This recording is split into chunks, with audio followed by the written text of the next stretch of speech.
So the Catholic Church this week released a document. I'm going to share this with you here so you could see it.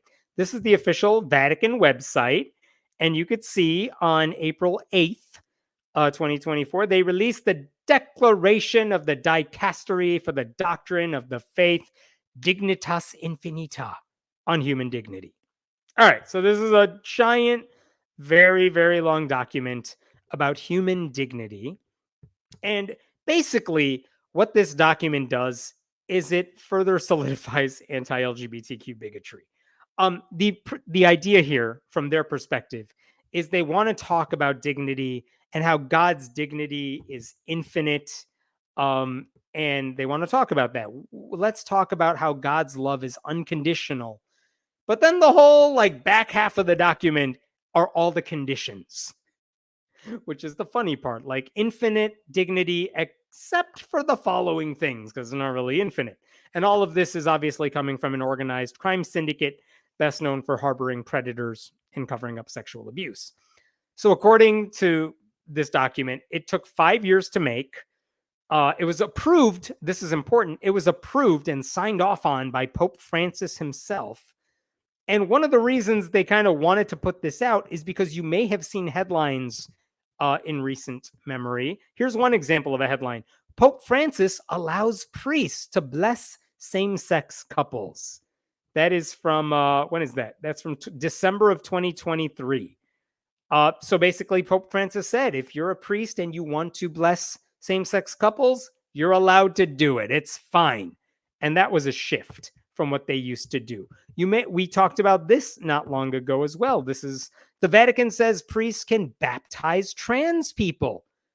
The Catholic Church doesn't even recognize trans identities, but the Vatican said priests can baptize trans people even if they're not accepting trans people. But again, I think the thing to take away from this is if you're not paying attention to the Vatican or the Catholic Church, you might come away from this thinking, wow, Pope Francis is really progressive. Maybe the Catholic Church is moving in a more liberal, progressive direction on this, on these issues. Maybe they're actually kind of getting better. And of course, people like me who follow this stuff are like, no, you're totally wrong. They are not moving to the left at all. The Catholic Church doctrine is still very anti-LGBTQ. Pope Francis, regardless of how he talks, is still very anti-LGBTQ. But a lot of people who don't pay attention, low information Catholics, low information Americans around the world, also, they very much are on the other side here. They think the church is getting better. And this document is basically the Vatican's attempt to say, you guys, we are absolutely not getting better on any of this stuff. We are still bigots, and we want to put that in stone. We want to write it and laminate it. And we want you all to know we still really, really hate gay people. Before they get to that, though, I should say there are some bright spots in this long document. The document condemns war. It condemns torture. It condemns the death penalty, which the Catholic Church is very, very good about, other than all the times the Catholic Church murdered people for heresy. Forget the Crusades, but they're against the death penalty. And they also urge people to help the poor and help people with disabilities. And that is all well and good. And I'm very glad the Catholic Church is on that side.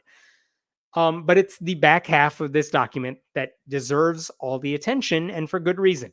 Just to give you some backdrop here, there are 66 sections in this long document, and it starts getting very interesting around section 47. And I want to share with you exactly what this says, so you could see for yourself here what's going on. Let me show you section 47. Here's section 47. If I could pull it up. There we go. It's all about abortion. And you can see here, I tried highlighting it. The acceptance of abortion in the popular mind, in behavior, and even in law itself is a telling sign of an extremely dangerous crisis of the moral sense, which is becoming more and more incapable of distinguishing between good and evil. So trying to not have your rapist's babies, for example, you're the immoral one for thinking you should have an abortion. You don't know how to tell the difference between good and evil. says the people who covered up child sexual abuse. And they also say in the next little bit here, we need now more than ever to have the courage to look truth in the eye and to call things by their proper name without yielding to convenient compromises or to the temptation of self-deception. So if you believe in abortion rights, well, you're deceiving yourself if you think that's a good thing. You know what's really interesting about this? Section 44 is about violence against women. But if you go to section 47, they're saying, no, you got to force the 12-year-old to have her rapist baby. That's not violence against women, apparently. You make sense of that because I can't. So that's section 47. Let me jump to section 48 of Infinite Dignity. Section 48 is all about surrogacy and implanting an embryo into someone else, which is something infertile couples do. It's something gay couples do because they can't have kids on their own. And sections 48, 49, and 50 are all about surrogacy. And they say, look at this thing. Look at this last sentence right here. Consequently, I express my hope for an effort by the international community to prohibit this practice universally. They want to ban surrogate motherhood. Later on here, surrogacy also violates the dignity of the woman. Because if there's one thing we know about the Catholic Church, is that they are always on the side of feminism. Like, these people have no business talking about dignity of anybody when the Vatican has taken away the dignity of a lot of people. But again, going after surrogate motherhood, like, my God, that's what you care about? That's what is your priority? That it took up 3 paragraphs in your thing? It apparently takes away from the dignity of women, even when it's consensual between the woman who's the surrogate mother and the people she's carrying the baby for. Then it goes on. Here's sections 51 and 52, as you could see, all about euthanasia and assisted suicide. And again, without going into all the details here, in some countries, or some states, if there are people who are suffering painful diseases and every day they wake up and they are in pain and they hate their life and they want to end life on their own terms, it is the humane thing to do to allow them to do that. And some doctors recognize that. Death with dignity, whatever phrase you want to use for it. In some places, that is legal and allowed, and it should be, because what's the alternative? Saying, oh, you're old, or you are suffering an incurable disease that just, it is grueling to go through life. You're just in constant pain all the time. Regardless of age, you don't have to be elderly. But in other countries, usually what they say is if a couple doctors agree this is incurable, you are in pain forever, you are never not going to be in pain, and they go through a mental checklist and they're like, yeah, you are making this decision of your own volition, they allow you to end life on your own terms, which is what these people are asking for. What does the Catholic Church say about that? They say, no, you can't do that. But look at this last line, how they try to make it sound nice. Suffering can become an opportunity to strengthen the bonds of mutual belonging and gain greater awareness of the precious value of each person to the whole human family. Like, oh my God, oh, you're suffering from a debilitating disease and every day you wake up and you can't eat food and your nerves are in shock constantly and you're just paralyzed. You can't do anything. Dude, see that as an opportunity to strengthen your bonds with God. Like, how cruel is it to force someone to go through torture every day of their life? Because that is the Catholic Church's position on this. Just beyond cruel. What they are doing in that highlighted section, that's just a kind way to describe a method of torture. Just horrific, horrific stuff. But then we get to the end of this document, near the end of the document, and there are 6 sections, 55 through 60, all about gender theory. Now they're just like plagiarizing J.K. Rowling or something at this point. Like, they are so obsessed with trans people here. What do they say about gender theory? But by the way, they don't use the word transgender anywhere in this document. They don't have the decency to call trans people because instead they just want to call them like confused or whatever. Here's what they say here.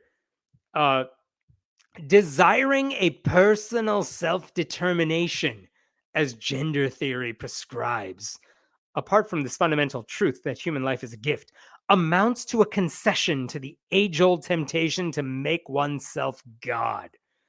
So apparently trans people are choosing their gender, which is not what they are doing. They want to be God. They want to take control of this thing that they have no right to control, which is again not what they're doing. This idea that trans people are choosing to be trans, that's like a right-wing talking point that the Vatican is now parroting. Look at this too, number 58. Another prominent aspect of gender theory is that it intends to deny the greatest possible difference that exists between living beings, sexual difference. Like, that is not the greatest difference between people. It's in denial of any sort of gender spectrum. They also say that gender-affirming surgery, that's number 60 here, sex change, which is not the PC term for this, but there you go. They say that gender-affirming surgeries risk threatening someone's unique dignity. And that is not true. And in fact, that is completely backwards. By saying that you have no right to go through gender-affirming surgery because we got to protect your dignity because God made you a certain way and how dare you change that. By that logic, the Catholic Church should be going after anyone who's had an appendectomy, who's had LASIK, because God gave you those eyes, and how dare you try to change them for the better. Like, again, I wrote at the time, this is exactly what you would come to expect from a group of elderly men who have never had sex. And then someone corrected me and said heterosexual sex. Fair point. But these guys do not understand any nuance between sex and gender, and yet they pretend to be experts anyway. They don't have any moral authority to do this. The only reason they've ever been held accountable on any of the horrible things they've done is because of forces outside the church. I mean, if anything, this document reinforces what the church has always said, because virtually none of it has changed over the years, despite all those pro Pope Francis headlines suggesting he's moving in a more progressive direction. And I want to remind you, if this is news to you, the Catechism of the Catholic Church, like their official rule book, what does this say about actually having sex with someone of the same gender? Basing itself on sacred scripture, which presents homosexual acts as acts of grave depravity. Tradition has always declared that homosexual acts are intrinsically disordered. They are contrary to the natural law. That's what the Vatican's rule book says about same-sex sex. Pope Francis, by the way, has said in a different document, let me show you this too if you're not familiar with it.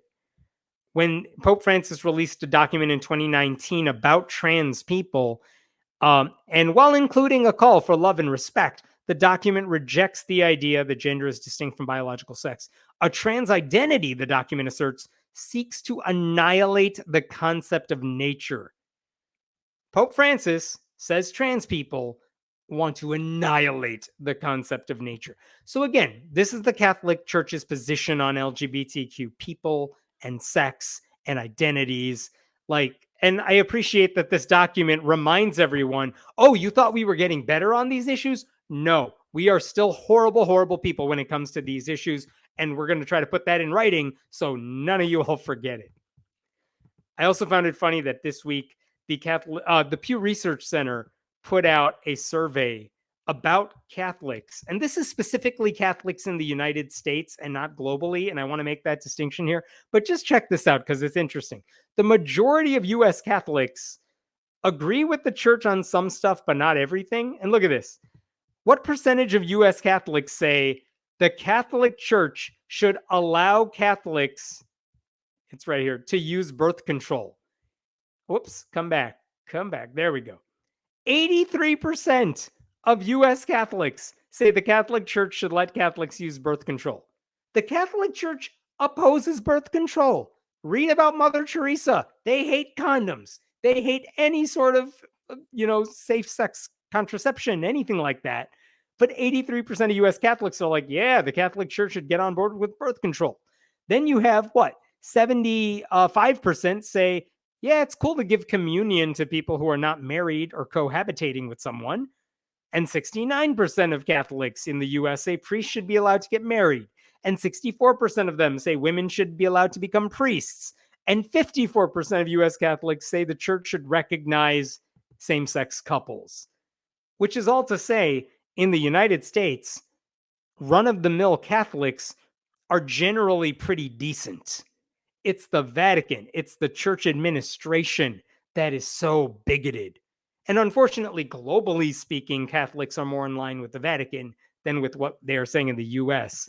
But it's just another point to say, like, Catholics in the US, the ones who go to Mass every week, they're actually somewhat decent on a lot of these issues. And yet, what is the Catholic Church as an institution doing? Saying, no, you guys, we are bigots. Do you remember that all of us here, these are the rules. We are horrible, horrible people when it comes to these issues. They are pushing people out of the church. And I don't think anyone at the Vatican seems to care about any of that. I'll just leave you with this one last thing here, which is a statement that there's a group called Dignity USA. I think it's a lot of Catholics who are LGBTQ. And this is a statement I saw. This was posted on GLAAD's website, but just check this out. This was a response from a trans woman who saw the Vatican's document about all this. This is Maddie Marlett. As a trans woman, I am told by this document I am playing God and misapplying my moral freedom. I'm going to scroll down. I made one choice, and that was to live. Right, because you don't choose your gender here. This choice has let me continue my membership in this living human community.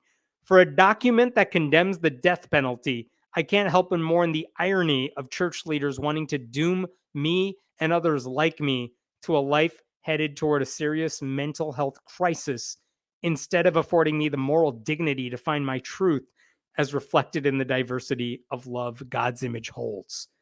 And again, you could disagree about, like, why does this person believe in God? Fine. But yeah, this is a fair point. Like, the document is self-contradictory. They oppose the death penalty. They want to drive people to take their own lives. They say there's infinite dignity. They don't have any dignity toward LGBTQ people who actually want to be happy. So I appreciate that Maddie said that. And I just want to point out, if leaders of the Catholic Church are very clear they don't want you in their club, maybe you should think about walking away.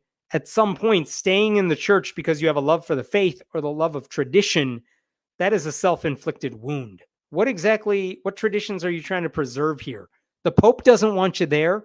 The Catholic Church doesn't want you there. The priests don't want you there. The Vatican repeatedly is telling you this.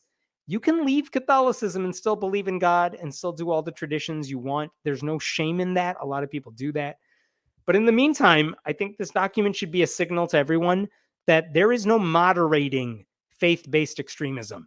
It doesn't matter what the Pope's tone is like, or if he says, who am I to judge? He absolutely wants to judge you. The Vatican's document, it is very sensible statements that are then sandwiched by this bigotry. The organization is never going to change on the most basic common sense moral issues of our time. They're not. So unless more practicing Catholics walk away from the church and reject it for good, I don't think that's going to change. I want to leave you with, actually, I lied. There's one last thing I wanted to share with you here, and it's the very end of this document, because look at what the Pope writes at the very end here, or at least the Pope's spokesperson. Look at this. Right over here. There we go. This is in number 66, the last paragraph. This certainly becomes an appeal in Pope Francis's words directed to each of us. So this is the Pope speaking. I appeal to everyone throughout the world not to forget this dignity which is ours. No one has the right to take it from us. Like, that should be the rallying cry for trans people everywhere. No one, including the Catholic Church, has any business taking away your dignity, no matter how much social capital they expend attempting to do exactly that. Okay, gonna stop there for now. What questions do we have here? As I pull up a couple other things here. I don't expect the Catholic Church to just drop all their religious beliefs, but being more tolerant and open is always a good thing. I agree with you. I wish they would do that. They're not doing that with this document. And again, if they're not going to change the rule book, but just changing like window dressing here and there, you're not helping anybody. So, like, I'm all for religious bigots inching in the right direction because it's not going to happen overnight. But then have the audacity to actually come out and say, yeah, we're moving in that direction. Don't double down on the bigotry, which is what this document is. The Catholic Church just doesn't want to keep losing members. It's starting to affect their bottom line. They won't have the money to pay out for all the lawsuits. I wish that were true. Right now, the Vatican has plenty of money and they're not losing enough members. They need to lose more. And by the way, that is the direction they're heading. More and more people are leaving the Catholic Church. They are not replenishing their supply. And that's a good thing, but it'll take a long time before they really feel that. Out of curiosity, would you extend the right to assisted suicide to those suffering from severe treatment resistant depression? Spencer, that's a really good and complicated question. It is above my pay grade, I would say. And that, by the way, what you're pointing out is some of the criticism that critics of assisted suicide have pointed out too, which is there are people who are depressed and are sad and they feel like things are never going to get better. We need to help those people by allowing them to take their own life. We're doing them a disservice. And the thing is, I don't think depression alone should be reason to allow that to happen. This is why the countries where they allow assisted suicide, and I'm not an expert here, so I apologize if I'm wrong, like you need diagnoses from like two different physicians who say what you have is incurable. It's not sadness. It's not temporary. It is permanent. It is not going to change. We don't have the medicine or the technology to help you. And I don't think they allow it for things like depression. I'm not sure. But again, I think that's a valid gray area to this thing. But to say what the Vatican did and issue a blanket statement that even people who suffer not from gray areas, but from incurable, life altering, permanent physical pain and not giving them that option, that to me seems ridiculously cruel. I don't care about someone believing in God. I care about how people treat other people in the name of their God. Hey, me too. I mean, maybe you've noticed this in my own shift too. I don't do debates about why God exists or God doesn't exist. I don't frankly care if someone believes in God. I care about what they do with that belief. I still think it's silly. I still think God belief is ridiculous, but I'm not going to waste a lot of my energy trying to convince you of that. Because if you're a Christian who's like trying to use you're inspired by your faith to help the poor and to help the marginalized and things like that, like fine, keep fighting the good fight. Like there are atheists I disagree with about more important things a lot more than that person, you know what I mean? So